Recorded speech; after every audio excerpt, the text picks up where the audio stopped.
today's Pain Points of Interest. We're going to be talking about how to sell without being a pain in the butt.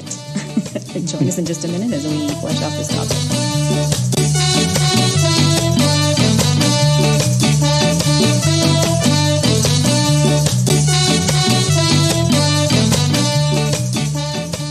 So today's Reddit question that we're going to be exploring comes from user Raichi Yamtech. Sorry if I just butchered that.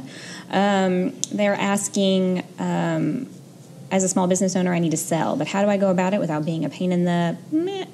I'm trying to figure out the right balance of staying in front of customers while not getting on their last nerve. I've read stories on LinkedIn where people brag about closing a deal because they left a CEO the same voicemail every day for a month, and the CEO finally called them back and said, "You were so persistent that I'm going to give you the contract." Hooray! But is this BS?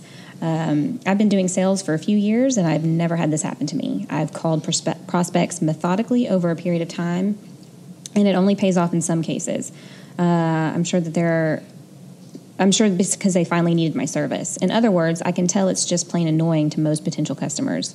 As a side note, I sell professional services. The lower ticket services I sell are much easier to close than the higher ticket ones. Lower ticket sales tend to close just in a week or two after the initial outreach. Higher ticket sales and services usually take 6 to 12 months to get the deal. Does anyone have any good suggestions to strike a balance between staying persistent and providing value versus just becoming a complete nuisance? Or is it just my destiny if I want to make money? I think this is a pretty interesting topic for most people because I am not a seller. If you don't want it, I'm not going to sit here and try to convince you of it. But I can imagine people in this position, what that balance of being persistent and being a nuisance or being annoying can be a real fine line. So what advice do you have on this particular comment? Authenticity. That really is what I think it boils down to for me. I generally don't take the route that a lot of people take and that I've seen suggested over time, where you're connecting with people because you're going to treat them as a sales lead. Your intention in all these connections is to push or sell your product. And it really it screams inauthenticity, insincerity to me. Yeah. I can say that, I sell professional services, and I can see why lower ticket items are closing in a week or two. It doesn't take a lot of thought to know whether or not it's worth spending $100, $200, $300 on something. Mm-hmm. But if you're talking about a long-term thing, 6 months where you're spending more than $1,000 a week on something, this is a high ticket item, and it's actually a lot of what I sell. The closing process on that is 3 to 6 months. And you should expect that. This particular user says 6 to 12 months. That may very well just be the reality of that particular market. That market. Yeah. In which case that means you have to have enough people in your pipeline interested in your services. When we start talking about scoring leads and sourcing leads and things like that, it gets into a whole salesperson process, and it becomes very salesy. I don't particularly like leads. I use them. I actually get a lot of my leads from people who are looking to fill a job position.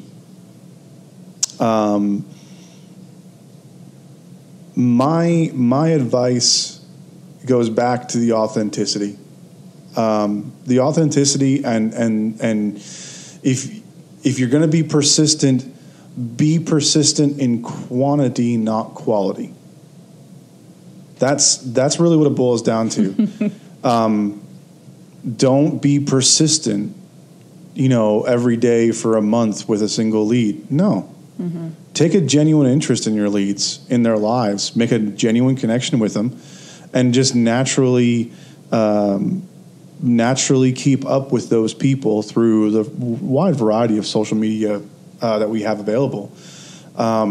Take an interest in their problems, take an interest in their lives, and have a lot of those people you do it for, not just a small number. User Fugaze Poppy, I think that's how you pronounce that, says, ask permission to keep contacting them. Some prospects will never buy, but when you get a present no, asking, is it okay if I check back in once or twice a year, frequently yields a, yeah, that's okay, that's fine. It keeps you on their radar without being too pushy.